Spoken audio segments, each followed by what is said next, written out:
Hai. Hai. Hai. Perekonomian terbuka. Perekonomian terbuka menggambarkan kondisi yang dimana antar negara dapat melakukan suatu hubungan baik secara ekonomi yang melalui bidang perdagangan internasional maupun dalam bidang politik. Faktor perekonomian terbuka yaitu perbedaan dalam faktor produksi. Kedua, motif keuntungan yang diperoleh dalam perdagangan.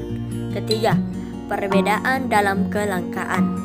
Keempat, perbedaan komparatif dari harga barang. Kelima, perbedaan dalam kemampuan. Dan sistem perekonomian terbuka. Sistem perekonomian terbuka di mana produsen memiliki hak untuk melakukan kegiatan penjualan produk atau barang ke negara-negara lain, misalnya impor atau ekspor. Dapat diartikan, impor adalah sebagai pembelian dan pemasukan barang dari luar negeri ke dalam negeri atau ke dalam suatu perekonomian. Sedangkan ekspor diartikan sebagai pengiriman dan penjualan barang buatan dalam negeri ke luar negara-negara lain. Mekanisme perekonomian terbuka. Jadi menurut diagram circular flow terdiri dari 4 komponen, yaitu yang pertama adalah komponen rumah tangga. Nah, jadi komponen rumah tangga ini memiliki hubungan dengan perusahaan. Nah, jadi pada awalnya rumah tangga menjual sumber daya manusia yang dimilikinya kepada perusahaan. Nah, ketika melakukan kegiatan tersebut terjadinya interaksi antara rumah tangga dan perusahaan. Dan interaksi ini terjadi pada pasar tenaga kerja.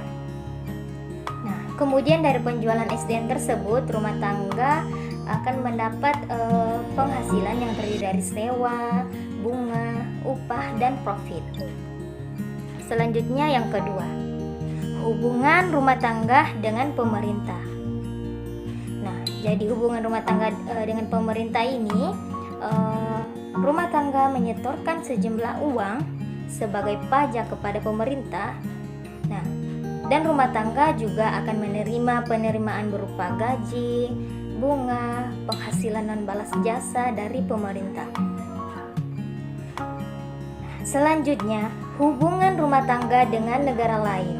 Nah, jadi untuk mencapai hubungan dengan negara lain, rumah tangga harus melewati pasar barang dari pasar luar negeri. Nah, rumah tangga mengimpor barang dan jasa dari luar negeri untuk memenuhi kebutuhan hidup.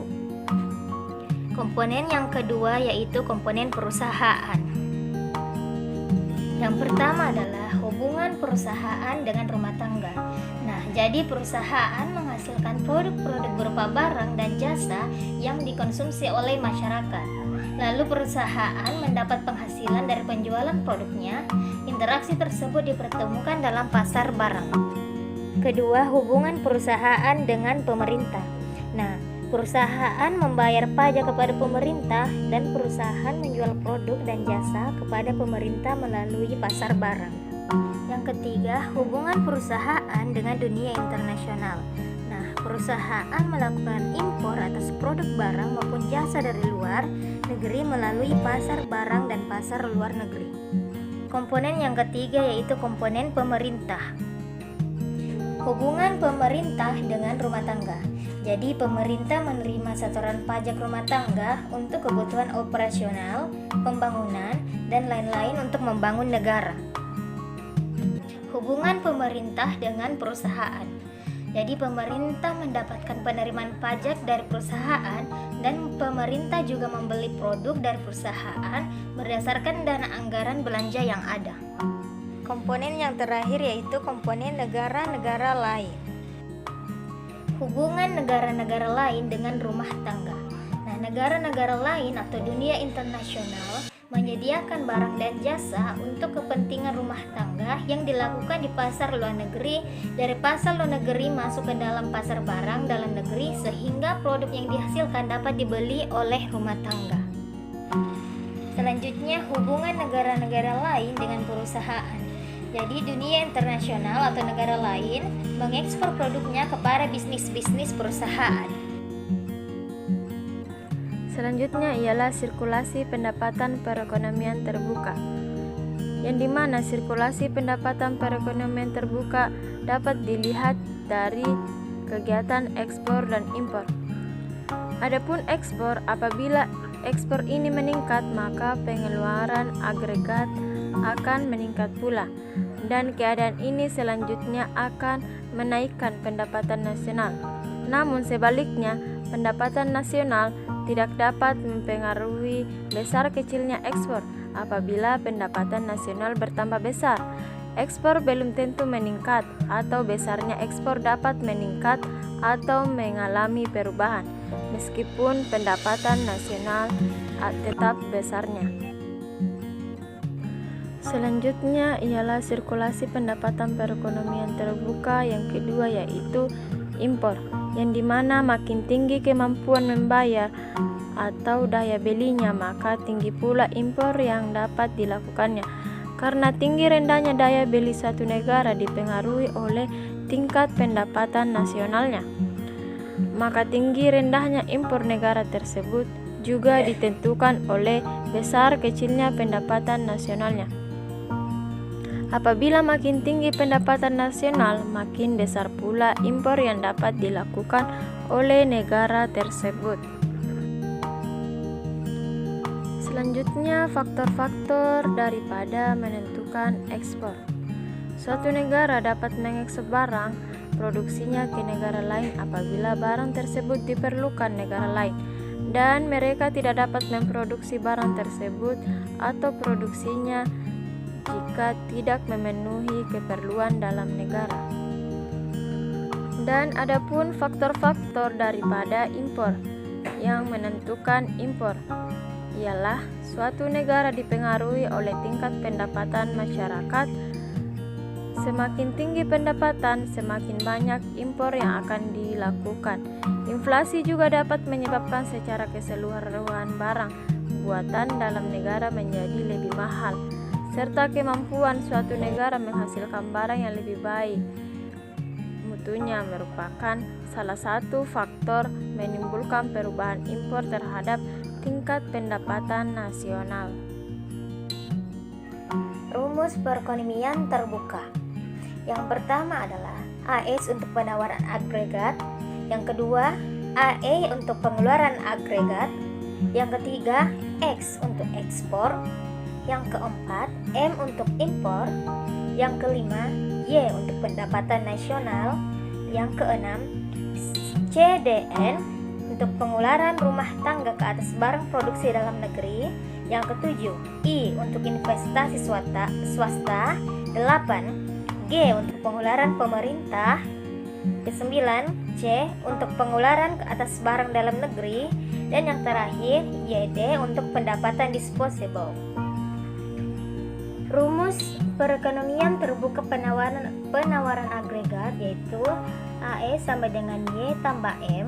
Yang kedua, rumus sirkulasi aliran pendapatan dalam perekonomian terbuka pengeluaran agregat yaitu AE sama dengan CDN tambah I tambah G tambah X tambah M. Yang ketiga, pengeluaran rumah tangga terdiri dari pengeluaran ke atas barang dalam negeri dan pengeluaran ke atas barang impor. Nah, maka rumusnya dalam perekonomian terbuka berlaku persamaan yaitu C sama dengan CDN tambah M, atau juga bisa dengan rumus AE sama dengan C tambah I tambah G tambah X. Dan yang terakhir, dalam setiap perekonomian keseimbangan pendapatan nasional dicapai apabila penawaran agregat. Nah, dengan demikian dalam perekonomian terbuka keseimbangan pendapatan nasional akan tercapai apabila dengan menggunakan rumus Y tambah M sama dengan C tambah I tambah Y tambah X, atau juga bisa menggunakan rumus Y sama dengan C tambah I tambah G tambah X kurang M. Penyebab terjadinya sistem perekonomian terbuka. Jadi penyebab terjadinya sistem perekonomian terbuka yang pertama adalah perbedaan kondisi produk. Nah, jadi alasan perbedaan kondisi suatu produk ini yang lebih cenderung mengarah pada kualitas produk juga menjadi alasan terjadinya perdagangan internasional.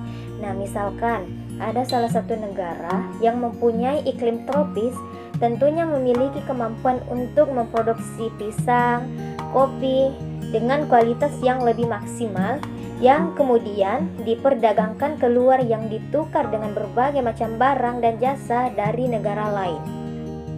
Apabila menghemat biaya produksi, hal ini juga menjadi alasan para produsen untuk melakukan perdagangan secara internasional. Dan sebenarnya inti dari alasan ini adalah untuk menekan tingginya biaya produksi dengan cara menghasilkan produk dalam skala jumlah yang lebih besar. Bukankah tidak ada cara lain yang lebih hemat selain menjual produk yang berskala besar tersebut ke pasar global? Tingkat selera, di mana sebuah produk dari berbagai daerah itu sama, perdagangan internasional, tetapi mungkin akan terjadi apabila masing-masing penduduk di suatu negara memiliki selera yang berbeda. Contohnya saja, ada dua negara yang menghasilkan daging, yang satunya adalah produsen daging sapi dan satunya adalah produsen daging ayam. Jika produsen daging sapi memiliki selera terhadap daging ayam, dan sebaiknya tentu proses impor dan ekspor yang akan terjadi.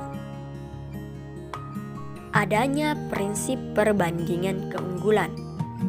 Dilihat dari prinsip perbandingan keunggulan, suatu negara yang cenderung akan lebih berspesialisasi untuk menciptakan produk dan mengekspor keluar. Jika dirasa pembuatan produk di negaranya itu memakan biaya yang relatif lebih rendah daripada dibuat oleh negara lain, sebaiknya suatu negara akan lebih memilih untuk mengimpor produk jika biaya produksi untuk menghasilkan produk dinilai relatif tinggi jika diproduksi di negara sendiri. Bye.